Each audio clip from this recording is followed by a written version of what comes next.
There's an incredible passage in 1 Timothy 1, 5 through 7, where Paul is really teaching Timothy how to make disciples. So it's a great place for us to start. And in it, he says, remember, Timothy, the whole goal of our instruction is to produce love from a pure heart.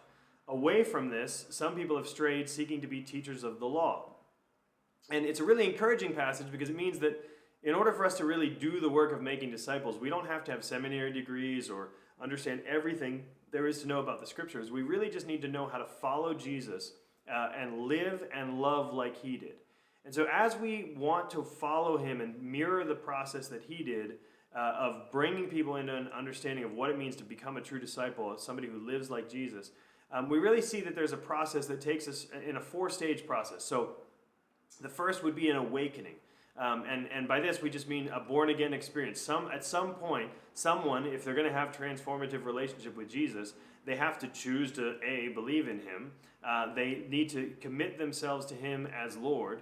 And often baptism is the result or the outwork of that, where somebody gets baptized from an old way of life into a new way of life.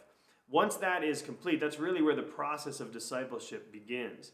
And Jesus then walks people through transformation along 3 different lines, and it really changes everything about the way we live our life. The first would be it changes the purpose of our life. So we get a new mission, and our mission becomes to love the world around us, to reverse oppression, and to make disciples who live and love like Christ.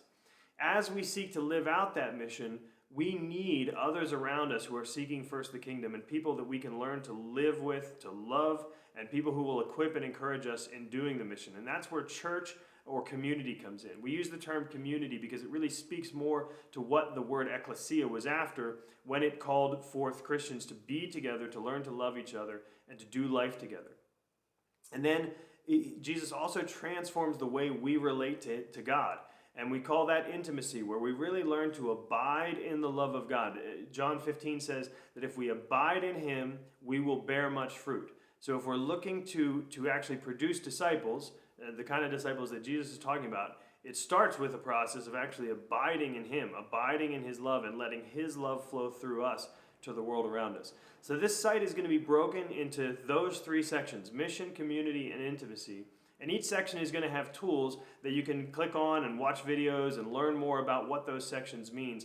But the key thing to remember is that discipleship and making disciples, or even becoming a disciple, it's not a program or a process or some sort of step-by-step guide. There's no formula to this. It's really just as you're living your life, as you're seeking to experience the love of God, become like that love, and then give that love out to others, you are encountering issues and problems and challenges that will usually fall into the bucket of intimacy, the bucket of community, or the bucket of mission.